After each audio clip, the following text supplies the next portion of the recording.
41 உயிர்களை பழிவாங்கிய தற்குறி விஜய் அவர்களே, குழந்தைகள், மாணவர்கள், மாணவிகள், வயதானவர்கள் 41 உயிர் அப்படியே துடிக்க துடிக்க இறந்து விட்டார் என்று கேள்விப்பட்டதும் நீ அதாவது தனி விமானம் பிடித்து நீ சென்னைக்கு வருகிற என்று சொன்னால் நீ ஒரு தலைவனா? அதான் இறந்து போனா உடனடியாக உன்னை என்ன பண்ணிடுவாங்க? போலீஸ் பாதுகாப்பு கொடுக்காதா? இத்தனை நாள் சுற்றுப்பயணம் பண்ணீங்களே, உங்களுக்கு போலீஸ் பாதுகாப்பு கொடுக்கலையா? ஆனா திராவிட முன்னேற்ற கழகத்தான் குறை சொல்லுவாங்க. ஏன்னா வேற வழி இல்ல இல்லையா? அதாவது உனக்காக ஒரு பெண்மணி கூட நீங்க பார்த்திருப்பீங்களா? நான் சோசியல் மீடியால பார்த்திருப்பீங்கல்ல, எனக்கு எங்க வீட்டுக்காரரோட எனக்கு விஜய் தான் பிடிக்கும் அப்படின்ற மாதிரி சொன்னாங்கல்ல.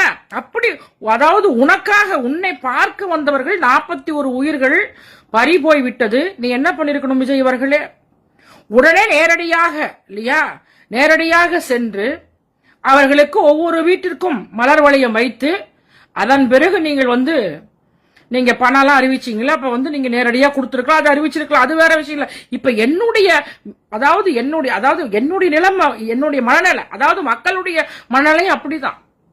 ஒரு இறந்து போனால் எத்தனையோ தலைவர்கள் இருக்கிறாங்க தமிழ்நாட்டுல. இறந்து போனா எல்லா தலைவரும் போய் நேரடியா தான் போய் சந்திப்பாங்க. ஏன்னா உனக்காக உன்னை பார்க்க வந்தவர்கள் 41 குழந்தை, அதாவது குழந்தை 41 பேர்கள் குழந்தை, பெரியவர் சிறியவர் முதல் பெண்கள் முறை இறந்திருக்கிறார் என்று சொன்னால், ஆனா அவங்கள கூட என்னையா உலக அதிசயமா இருக்கு. நான் இது மாதிரி கேள்விப்பட்டதில்ல. என்ன ஒரு கொடுமை தெரியுமா? அதுல வேற பாத்தீங்கன்னா சோசியல் மீடியால பஸ் ஏறாங்க, விஜய் பார்க்க வராங்க, இறந்தவர்களை அதாவது இவர்கள் இவர் ஏற்பாடு பண்ண ஹோட்டல்ல இல்லைங்களா, அப்புறம் பார்த்தா மண்டபத்தில் சந்திச்சிருக்காரு நினைக்கிறேன் இல்லையா, தங்க வைத்து ஹோட்டல்ல தங்க வைத்து மக்களை ஒவ்வொரு குடும்பமாக சந்திக்கிறார். இன்னும் சொல்ல போனா ஒவ்வொரு குடும்பத்துக்காக அந்த என்ன பிரச்சனை கேட்கிறார். நான் கேட்கிறேன், தற்கொலை விஜய் அவர்களே, நீ என்ன சட்டமன்றத்தினுடைய உறுப்பினரா, இல்ல எதிர்கட்சி தலைவரா, இல்ல நாடாளுமன்ற உறுப்பினரா?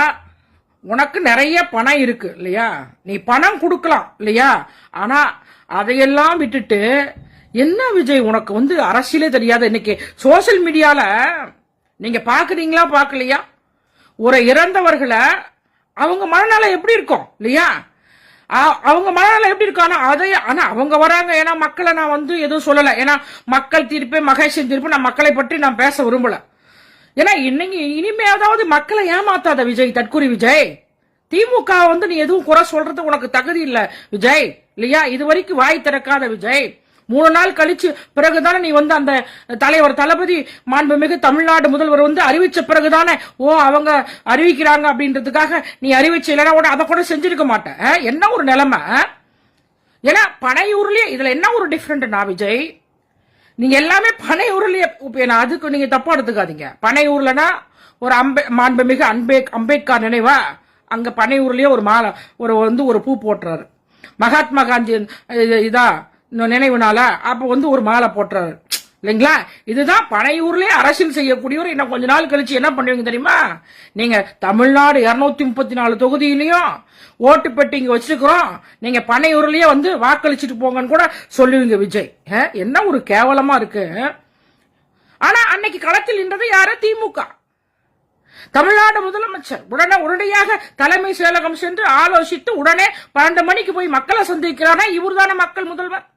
முதலாக கரூர் மாவட்ட கழகத்தினுடைய செயலாளர் செந்தில் பாலாஜி, மாண்புமிகு அமைச்சர், மரியாதைக்குரிய அன்பு சகோதரர் அன்பில் மகேஷ் பொய்யாமொழி, அதை கூட நீங்க கேவலப்படுத்துறீங்க. ஏங்க அப்படியே ஒரு சாதாரண ஒரு சீரியல் பார்த்தாவே அவங்களுக்கு ஏதாவது ஒரு பிரச்சனைனா, அவங்க ஏதாவது மாமியார் மருமகளை கொடுமைப்படுத்தினா அழக்கூடியவர்கள் தான் தமிழ்நாட்டு பெண்கள்.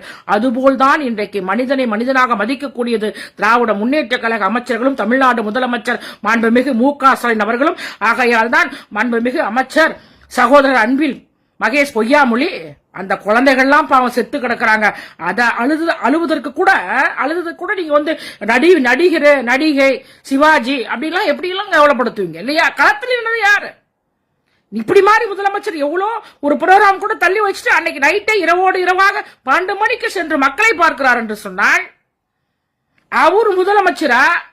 நீ மக்களையே சந்திக்காதவரு இல்லையா? நீ சுற்றுப்பயணம் கூட அந்த பஸ்ஸை பார்க்கல கூட பயமா இருக்கு.